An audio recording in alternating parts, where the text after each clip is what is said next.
Shalom Bapak Ibu yang dikasihi Tuhan, dimanapun kita berada, salam sehat selalu. Tuhan Yesus senantiasa memelihara dan memberkati kita semua. Saya merasa bersyukur jika pada kesempatan ini kita kembali bersama-sama akan merenungkan dan kembali membaca akan sebagian dari firman Tuhan. Mari kita sama-sama mempersiapkan hati kita sama-sama berdoa terlebih dahulu.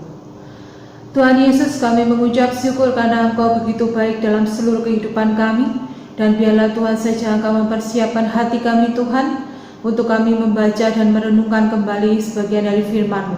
Biarlah Engkau saja akan ada di tengah-tengah kami, untuk senantiasa memberikan pengawalan untuk setiap kami, dan juga pemahaman pengertian untuk kami bisa melakukan akan firman ini dalam seluruh kehidupan kami sehari-hari.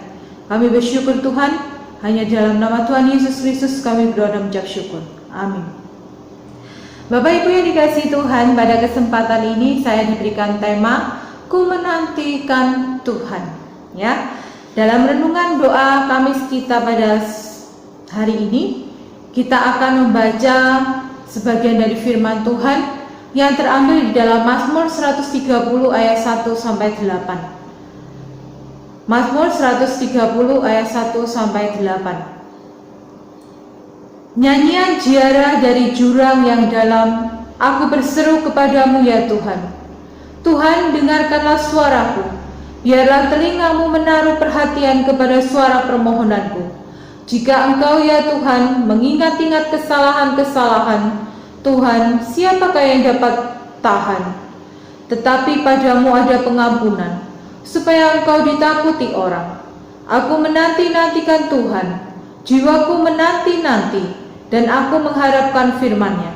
Jiwaku mengharapkan Tuhan lebih daripada pengawal mengharapkan pagi, lebih daripada pengawal mengharapkan pagi. Berharaplah kepada Tuhan, hai Israel, sebab pada Tuhan ada kasih setia, dan Ia banyak kali mengadakan pembebasan. Dialah yang akan membebaskan Israel dari segala kesalahannya. Bapak Ibu yang dikasihi Tuhan dan saudara-saudari yang dikasihi Tuhan, yang mengikuti akan renungan ini, kita melihat bahwa di dalam Mazmur 130 itu adalah tertulis nyanyian ziarah. Oleh banyak penafsir, kitab Mazmur pasal nomor 130 ini dikelompokkan menjadi satu buku yang terkenal, yaitu kumpulan nyanyian pendakian atau anak tangga. Karena Mazmur 130 ini adalah salah satu dari 15 kitab Mazmur yang dikelompokkan sebagai nyanyian ziarah atau pujian yang dilantunkan dalam sebuah perjalanan. Jika penafsir mengumpulkannya, itu bisa dimulai dan dilihat di dalam Mazmur 120 ayat 1 sampai Mazmur 134 ayat 3. Nyanyian ziarah yang ada di dalam Mazmur 130 ini ditekankan pada sebuah rasa sadar atau permohonan pengampunan dari pemazmur akan dosa-dosa dan kesalahan yang dia naikkan tulus kepada Allah. Sang pemazmur yaitu Raja Daud sendiri diikuti oleh seluruh bangsa Israel dalam masa pasca pembuangan. Daud mengimbau kepada semua rakyat untuk mengakui segala keberadaan dan keberdosaan mereka kepada Allah, karena mereka telah berada dalam tingkat kesusahan dan tekanan yang begitu berat, sehingga Daud mengatakan kepada bangsanya untuk mereka bisa datang kepada Allah dan mengakui akan segala dosa dan kesalahan mereka. Jika kita melihat di bagian ayat 1 sampai 4, kita bisa melihat pemazmur begitu menyerukan betapa sengsara menderita, dan tertekannya pemazmur dari nada seruan yang sangat pilu, yaitu sebuah pengakuan dosa pemazmur yang benar-benar menyadari keberdosaan pemazmur kepada Allah. Di situ banyak dikatakan ya, ayat 1 sampai ayat 4, bahwa pemazmur ingin betul-betul memohon pengampunan daripada Allah. Sedangkan di ayat 5 sampai 8 kita bisa melihat adanya satu perubahan dalam diri pemazmur itu sendiri ketika dia sudah memohon pengampunan kepada Allah. Di situ pemazmur yang pertama merasakan kesesakan, penderitaan, dan keputusasaan atau kehancuran hatinya dalam perjalanan kehidupan yang harus dia lalui, menjadi sebuah keyakinan yang penuh harapan, dan pemazmur kembali bangkit untuk melanjutkan kehidupannya yang berserah penuh dan percaya serta yakin kepada Allah yang dia sembah. Kata menanti-nantikan Tuhan di ayat 15, jika kita melihat ada 4 hal yang terkandung di dalam unsur itu di dalamnya. Yang pertama adalah kesadaran, keyakinan, kemauan, dan pengharapan. Kata mengharapkan Tuhan lebih daripada pengawal mengharapkan pagi, itu adalah kata-kata yang bisa menggambarkan bagaimana pemazmur itu dalam kesadarannya, keyakinannya mengatakan bahwa adanya tindakan dari sebuah pengharapan dan penantian. Menanti dengan kesungguhan dan penuh harapan bagaikan seorang pengawal yang menjaga jauh malam hingga kepada pagi. Dia begitu menanti-nantikan sang pagi itu sendiri. Sebuah penantian yang begitu melelahkan dan membosankan. Tetapi pemazmur betul-betul mengatakan akan menantikan Allah. Itu di ayat yang kelima ya. Aku menanti-nantikan Tuhan, jiwaku menanti-nanti, dan aku mengharapkan firman-Nya. Ada sebuah tindakan dari sebuah pengharapan dan penantian yang pemazmur gambarkan. Walaupun dia merasa mungkin menunggu itu adalah sesuatu yang membosankan atau melelahkan, tapi pemazmur sungguh-sungguh dengan niat yang daripadanya sendiri, itu dia menanti Tuhan dengan penuh pengharapan. Saya masih teringat ya beberapa saat ketika saya belum masuk ke sekolah STTA, saya sempat bekerja. Dan saya bekerja itu ada shift-shiftan ya, ada shift pagi dan shift malam. Saya bisa merasakan ketika saya masuk dalam shift malam itu, ternyata bekerja di pagi hari sampai sore itu beda sekali ketika kita masuk bekerja di malam hari hingga pagi hari. Itu sangat melelahkan dan itu sangat membosankan, apalagi kalau teman kita sekerja itu ada yang tidak masuk begitu ya. Jadi kita betul-betul merasakan kapan ya pagi ini akan datang begitu. Seakan-akan penantian kita di malam hari untuk menjelang pagi itu jauh sekali dan panjang sekali, lama sekali. Saya bisa merasakan itu. Ada satu rasa lelah, ada rasa bosan, ada rasa seperti apa ya, tertekan, seakan-akan panjang sekali tidak pagi-pagi begitu ya. Walaupun banyak pekerjaan yang harus dilakukan pada saat itu, tetapi itu betul-betul merasakan, saya merasakan itu betul-betul melelahkan ya kalau kita bekerja malam hingga pagi hari. Nah, tetapi pemazmur di sini mengatakan bahwa karena adanya kesungguhan hatinya itu, dia bisa melawan segala rasa lelah dan bosan itu untuk menanti-nantikan Tuhan. Menanti Tuhan dalam hal apa? Bisa menanti Tuhan ketika Tuhan kita nantikan untuk memberikan pertolongan, atau mungkin ketika Tuhan kita nantikan untuk bisa menjawab semua doa-doa dan permohonan-permohonan kita yang mungkin belum terjawab selama ini. Keyakinan yang kedua adalah keyakinan yang lebih besar dan lebih dalam kepada Tuhan karena kasih setia Tuhan. Menantikan Tuhan dengan keyakinan dan kesetiaan itu adalah tersirat ketika pemazmur ini menantikan Tuhan dan butuh satu keyakinan atau kesetiaan yang harus kita miliki di dalam satu penantian panjang kita kepada Tuhan. Ketika kita tidak memiliki rasa keyakinan dan kesetiaan, pastilah penantian kita akan Allah itu akan gagal. Sama seperti saya ilustrasikan bagaikan seorang kekasih gitu ya.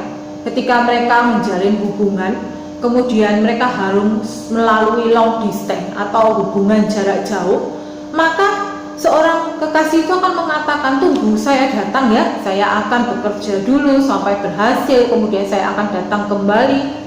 Nah, sang kekasih ini pasti akan menantikan kekasihnya datang kembali dan menunggu. Tetapi di tengah-tengah masa ketika dia menunggu sang kekasih itu datang kembali, ada rasa yang mungkin timbul di dalam hati kekasih ini bertanya-tanya, apakah memang saya menantikan dia itu tidak sia-sia? Apakah penantian saya yang panjang dan lama itu tidak akan sia-sia? Apakah dia betul-betul akan kembali kepada saya? Atau dia akan melepaskan saya dan hidup bersama yang lain di tempat dia bekerja di sana? Banyak sekali pertanyaan yang mungkin juga akan menggoda yang timbul kepada pasangan ini untuk menanti kekasihnya datang. Ketika kekasih ini tidak memiliki rasa percaya terhadap kekasihnya yang jauh di sana, dan dia tidak ada rasa kesetiaan, maka penantian itu kepada kekasihnya, saya yakin itu akan gagal. Karena dia akan tergoda, ya, dia akan tergoda dengan pertanyaan-pertanyaan dia sendiri. Apakah kekasih yang dia tunggu itu akan betul-betul setia dan kembali kepada dia, atau dia akan pergi meninggalkan dan tidak akan pernah kembali? Itu adalah satu pertanyaan yang sering kali menggoda kita juga ketika kita menanti begitu lama. Sama dengan kita menanti jawaban daripada Tuhan. Ketika kita mungkin berteriak kepada Tuhan, Tuhan aku sudah tidak sanggup lagi, Tuhan aku sudah tidak mampu lagi. Tetapi sampai di situ saja mungkin kita akan merasa putus asa dan sangat kecewa kalau kita tidak percaya dan kalau kita tidak setia memegang janji Tuhan. Karena Tuhan yang kita nanti adalah Tuhan yang penuh dengan kesetiaan. Kita bersyukur ya, yang kita nantikan di sini oleh pemazmur juga itu adalah bukan manusia, tetapi Tuhan Allah itu sendiri. Tuhan Allah yang senantiasa setia memegang janji-janjinya kepada kita semua. Bapak Ibu yang kasih oleh Tuhan, yang ketiga adalah ketika pemazmur ini mengatakan menantikan Tuhan dan jiwanya menantikan Tuhan, di situ ada satu bentuk pengenalan dari pemazmur itu sendiri, pengenalan yang sangat dalam kepada pribadi yang dia nantikan. Dia betul-betul mengerti dan memahami siapa dan bagaimana pribadi yang dia tunggu itu. Ketika dia sudah memahami bagaimana pribadi yang dia tunggu itu, maka dia akan lebih yakin lagi. Dan di situ kita melihat adanya sebuah ketaatan yang juga mengikutinya di situ. Ketika kita menantikan Tuhan, maka di situ ada kesabaran dan juga ketaatan yang harus kita lakukan. Ketika kita menantikan semua jawaban Tuhan, kita menantikan Tuhan menolong kita, tetapi kita tidak memiliki kesabaran dan kita juga tidak mengenal bagaimana Tuhan yang kita tunggu itu, maka kita akan juga gagal menanti. Kenapa? Kita sudah merasa ragu, kita ragu untuk menanti. Tetapi ketika kita sadar akan pengenalan kita bersabar dan ada ketaatan di situ, maka kita akan berhasil di dalam penantian. Sama seperti pemazmur yang lakukan, adanya sebuah kesabaran dan ketaatan di dalamnya. Ketaatan dalam hal apa? Taat dan setia melakukan apa yang harus dilakukan selama pemazmur menantikan Allah. Saya ilustrasikan seperti ini. Hari ini banyak sekali orang itu bertanya-tanya, kapan pandemi atau virus corona ini berlalu dari Indonesia? Dan di tengah-tengah ketidakpastian itu, maka kesabaran kita dan juga ketaatan kita itu diuji di situ. Banyak orang sekarang tidak lagi mentaati protokol kesehatan dari pemerintah. Karena mereka berpikir, ya virus corona itu sekarang sudah biasa ada di sekitar kita. Dan dalam satu titik jenuh, yang paling jenuh yang mereka rasakan adalah ya sudah, biarlah kita memang hidup seperti ini ya dilalui saja. Itu adalah ungkapan dari orang-orang yang mungkin putus asa hari ini. Karena apa? Mereka sudah terlalu bosan. Mereka sudah tidak sabar lagi. Mereka sudah bosan dan mereka sudah tidak taat lagi. Karena apa? Bagi mereka merasa bahwa ya virus ini memang setiap harus kita hadapi, sehingga mereka berpikir ya sudah harus kita jalani saja, sehingga mereka terkadang sudah lalai tidak memakai masker lagi, tidak menjaga kesehatan, dan mereka juga tergoda untuk keluar dari rumah.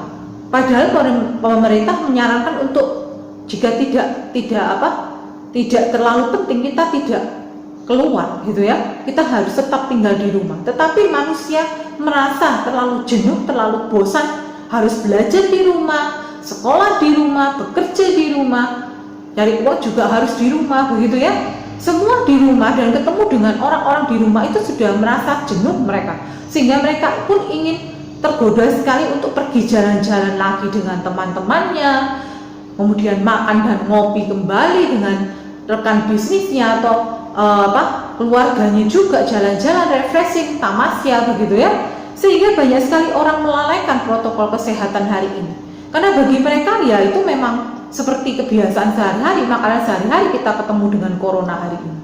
Tetapi kita harus melihat, ketika kita sudah tidak taat lagi pada protokol kesehatan itu, maka kita sendiri yang akan celaka dan kita sendiri yang membahayakan diri kita sendiri. Karena virus itu tetap ada di sekitar kita. Sama seperti kita ketika kita menantikan Tuhan. Ketika kita menantikan Tuhan, kapan sih Tuhan itu menjawab semua doa dan pergumulan kita? Walaupun terkadang kita sudah berteriak, Tuhan saya tidak mampu lagi, saya tidak kuat lagi Tuhan untuk menghadapi semua ini. Nah, disitulah kesabaran kita diuji. Dan ketaatan kita juga diuji. Ketika kita taat melakukan firman Tuhan, kita menanti dengan kita bekerja, berdoa, dan melayani Tuhan setiap hari. Kita tetap terus dengar-dengaran firman Tuhan. Kita beribadah di rumah, walaupun mungkin di rumah juga membosankan ibadah di rumah, begitu ya. Tetapi kita harus melakukannya karena kita mentaati akan firman itu sendiri. Karena ibadah memang bukan hanya di dalam gedung gereja. Kita bisa beribadah di rumah ataupun di tempat lain ketika kita memang fokus untuk ibadah, begitu ya. Nah, yang saya ingin katakan adalah ketika kita menantikan Tuhan, seringkali banyak sekali godaan di sekitar kita yang membuat kita lelah, kita jenuh, kita bosan, dan kita tidak taat lagi kepada Tuhan. Tetapi baiklah kita kembali mengikuti akan pemazmur ini. Saya akan memberikan satu cuplikan video yang akan Bapak Ibu saksikan tidak lama. Di dalam video ini kita bisa melihat arti dari kesabaran dan kesetiaan itu yang bagaimana yang Tuhan inginkan untuk kita semua. Mari kita sama-sama menyaksikan cuplikan video ini.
Di dalam video ini kita bisa melihat ada seorang anak yang dipercaya Tuhan untuk memegang salib dan menanti Tuhan untuk datang kembali menemui dia. Tetapi di tengah-tengah perjalanannya dan di tengah-tengah waktu yang panjang ketika dia menanti Tuhan kembali menemui dia, di situ kita bisa melihat tiba-tiba ada ajakan untuk dia meninggalkan salib. Dia tidak mau. Dan tiba-tiba ada angin yang sangat kencang sehingga menerbangkan dia dan dia harus berpegang teguh kepada salib itu supaya dia tidak lepas dan tidak jatuh ketika ada angin kencang yang begitu menggoncang dia. Dan sampai pada satu titik dia betul-betul lelah dan dia melepaskan salib itu dan dia pun terhempas dan terjatuh. Dia betul-betul tidak berdaya dan dia tidak bisa bangkit lagi. Dalam video ini saya mengilustrasikan ketika di dalam kehidupan kita mungkin banyak sekali tekanan, pergumulan, masalah, dan juga doa-doa kita yang belum juga dijawab oleh Tuhan. Padahal kita sudah merasa tidak kuat, kita sudah merasa tidak sanggup lagi berdiri. Dan kita sudah berteriak, Tuhan, sampai kapan? Tuhan, saya tidak kuat lagi, saya tidak sanggup lagi. Dan akhirnya kita betul-betul jatuh dan terhempas. Karena ketidakberdayaan dan kita jatuh di dalam kelelahan kita menanti jawaban Tuhan. Tapi di akhir video itu diingatkan, Tuhan datang, membangkitkan, membangunkan, dan memeluk anak itu. Sama seperti kita hari ini. Mungkin di dalam hati kita merasa hancur karena betapa banyaknya tekanan di dalam kehidupan kita. Dan ujian yang begitu berat yang harus kita tanggung. Tapi kita belajar dari pemazmur kita yaitu Raja Daud. Mari kita setia. Dengan penuh kesadaran kita mengaku dosa dan ketidakberdayaan kita kepada Allah. Dan kita berserah penuh kepada Allah dan memiliki pengharapan-pengharapan itu kembali. Hari ini kita belajar ketika kita menantikan Allah menjawab semua doa-doa kita. Walaupun kita tidak pernah tahu kapan doa itu akan terjawab dan Tuhan tolong kita, yang pasti kita harus percaya waktu Tuhan adalah waktu yang terbaik untuk kita. Dan pertolongan Tuhan tepat pada waktunya. Kita harus memiliki yang pertama, kesadaran kita akan pengenalan kita kepada Tuhan. Kita dengan penuh kesungguhan kita menantikan Tuhan menjawab semua itu. Dan yang kedua, dengan penuh kesabaran dan kesetiaan kita menanti Tuhan. Kita percaya kalau Tuhan adalah Allah yang setia. Dan yang ketiga, dengan kesabaran dan ketaatan kita juga bisa menanti Tuhan. Ketika Tuhan mungkin belum menjawab doa-doa kita, baiklah kita tetap di dalam jalan-jalan Tuhan dan perintah Tuhan. Kita terus melakukan sama seperti Raja Daud. Ketika dia menantikan Tuhan, jiwanya menanti-nantikan Tuhan, dia tidak meninggalkan Tuhan. Dan dia terus melakukan perintah-perintah Tuhan untuk dia hidupi di dalam kehidupannya. Marilah Bapak Ibu yang dikasihi Tuhan, apapun yang menjadi pergumulan kita, permasalahan kita hari ini, kita serahkan kepada Tuhan. Dan baiklah kita sama-sama berkata, ku menantikan Tuhan dengan penuh ketaatan, kesabaran, dan keyakinan kepadanya. Kita berserah penuh. Waktu Tuhan adalah waktu yang terbaik. Pertolongan Tuhan tepat pada waktunya. Soli Deo Gloria, Tuhan Yesus memberkati dan memampukan kita semua. Amin.